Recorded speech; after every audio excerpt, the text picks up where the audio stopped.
What's going on, everyone? Hopefully, you guys like this tweet right here. But we got a good one to get into, just to bring y'all some humor at the beginning. What's up? So, we're gonna get to we're gonna get to this topic here. Actually, I don't need this for this video. Um, Sony are apparently giving, as they say right here, network services have been fully recovered from an operational issue. We apologize for the inconvenience and thank the community for their patience. They haven't been patient. All PlayStation Plus members will automatically receive an additional 5 days of service. Okay, so let's read this carefully because I don't know if people are really looking at this carefully what they said. They said all PlayStation Plus members. So to Sony, the only people that matter are people that are subscribed to PlayStation Plus, not people who bought their consoles, not people who paid all that money for those single player games that are digital. You don't get compensated. Do you guys get what I mean? I mean, I have Plus because I was trying to catch up. Not catch up, actually, I did. I platinumed God of War. I beat Death Stranding and got caught up on some games on the Plus service. So obviously, I'm getting 5 more days of Plus. I'm not complaining about that. That's whatever. But what I don't understand is that it's something that affected everybody that had single player games digitally and other games as well too. You kind of get what I'm saying? So they're saying that they're not going to do anything for people who couldn't play their games that are fully digital, right? I mean, so it says right here, all PlayStation Plus members, you have to be a PlayStation Plus member for them to care about you. It's a pretty scumbag tactic. Uh, or they're just lost, right? But no, I don't think so because I don't look at corporations as being dumb. Yeah, I don't agree with that. Let's go over here and see what this guy just said. I just ran into this. He says when PSN was down, it showed furthermore on what PlayStation needs to start doing better on. That's for sure. Communication and listening more to their fan base. This is important. Let's talk about this real quick. Where is any communication here? So it was down for almost 24 hours, right? We're experiencing some we are aware some users might be currently experiencing issues with PSN. For more details, go here, right? And you just go to status right here. Like if you guys didn't know, that's where you can see stuff, but that's pretty obvious. But they didn't tell you if your information was at jeopardy. Did they get data breached? What went on? They didn't communicate to their base. Honestly, let them know what's happening. Nothing was said. I think that's pretty unprofessional. Definitely, if you're supposed to be a new leader now, he should have came out and said something. He should have had a statement communicating to the fan base. I just feel like that the professionalism at PlayStation is very mediocre. Like it's you're still not showing how you've made an improvement. This is something you want to get on immediately after becoming a new leader. Like just in general. I just tell you, Sony right now, like all the failed canceled games, Encore being a complete failure. Lego Rising was trash.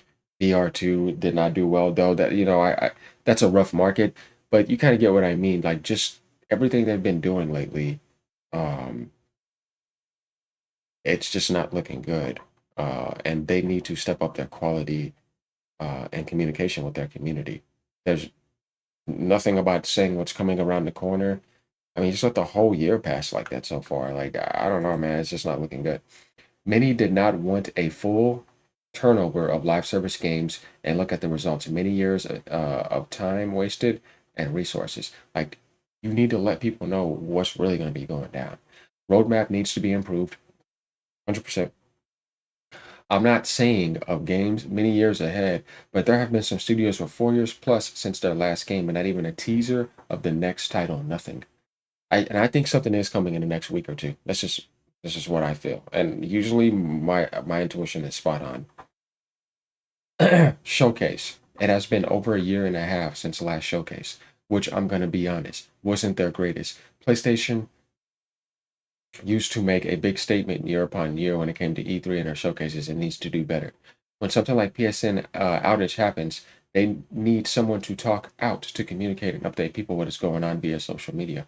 I agree exactly with what he's saying. That's what I'm saying. Like during that whole time, like look right here, guys. And same thing. Then they just show up, and oh yeah, only Plus members are getting 5 days. Everybody else, screw you.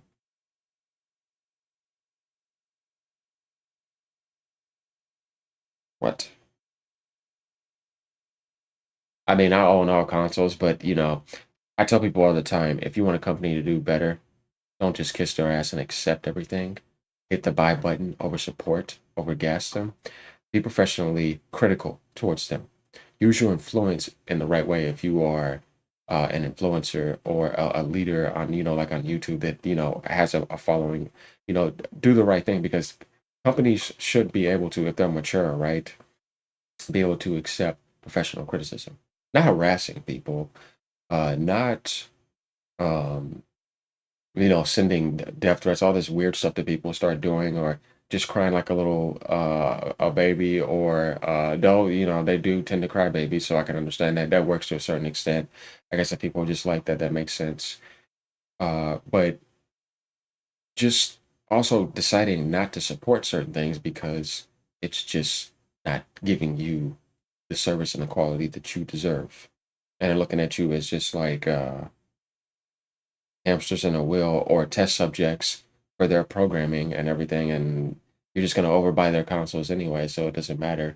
We can treat them how we want. We already understand the algorithm of their brain psychologically, all that type of stuff. It kind of matters. So I think the PlayStation community is too inept to me compared to other communities. They need to be more aggressive towards them so that Sony can do better. They do. Um, let's go down here and see what some people say. Let's see what Joel Garcia says. I agree with your first point about gas games. Yeah, we know that though. If they're not ready, then don't show it. If the tease is just going to be a CG trailer, then forget about it. Yeah, like Fair Game, they better not release that game. I think they need to cancel that too. I'm just going to be honest, but I think that they're going to. It's weird that that's one of the games that they just didn't cancel. If you don't know about that, check it out. I can't get excited about that showcase.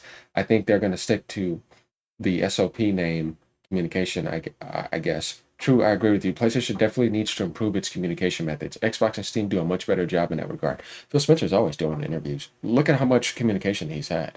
That's why I say, like, it's weird that people, like, definitely in the PlayStation world try to say what they want to say about him, but it's like, he does a great job at what he does. Nintendo does a great job at what they do. Sometimes they can be play the mystery game a little bit, but when they do things, it's very professional. Everybody copies them in a lot of ways. Everybody's doing their direct method. You know what I mean? Everybody's trying to do in-house because they saw how good their in-house has, and they've been showing that for a long time. You know what I mean? Video game industry is not about graphics.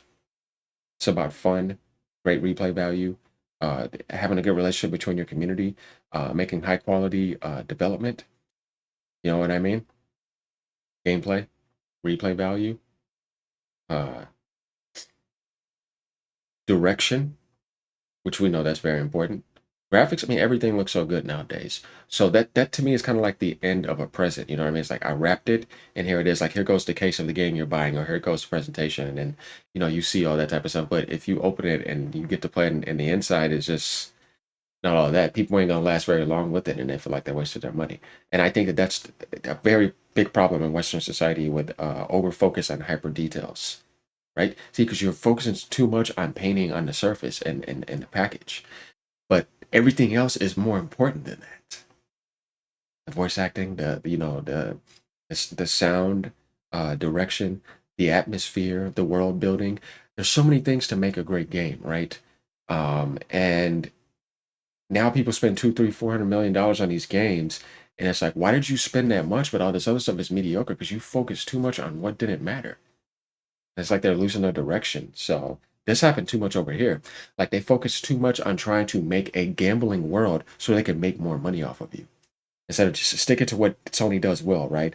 Locking games, we do that, getting a lot of third-party games, and releasing some good single-player games, cinematic movie rush experiences here and there. And that was our bread and butter that they blew up off of. Then they just kind of tried to throw that off the rail, like we need to make more money off of our base.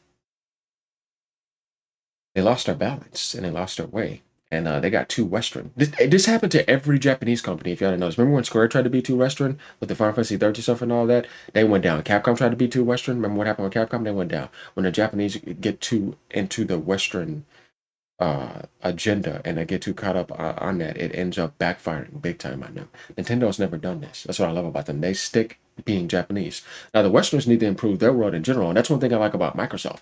This is what people don't get. Did you know that Microsoft is trying to balance the Western forefront? See, Activision, Western.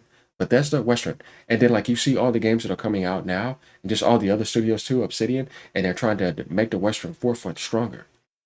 It needs to be more balanced with the Eastern forefront. It's very important for gaming because Western gaming it literally took a dump. Everybody knows this. That's why they're going back to older games. And then, like you see, Sony turning down the Resistance 4 pitch, and then turning down Days Gone too. Like it's like if you're gonna get into Western stuff, make the Western forefront stronger in a good way. Don't crash it. You know what I mean? Because there needs to be a balance. But Sony needs to rebalance their Japanese uh, structure with their Western structure because they went way too into the West and they lost their identity. That's not good. Ever since like PS2 days. Just saying.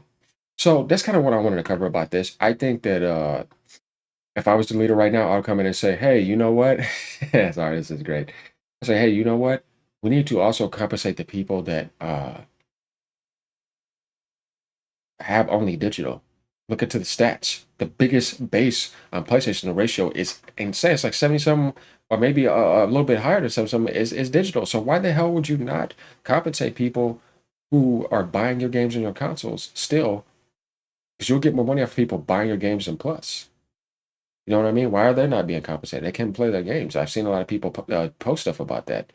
But that's pretty much what I have to say about this. All right, y'all. Like, comment, subscribe. Let me know what y'all think. Peace out. Ponies, sit down.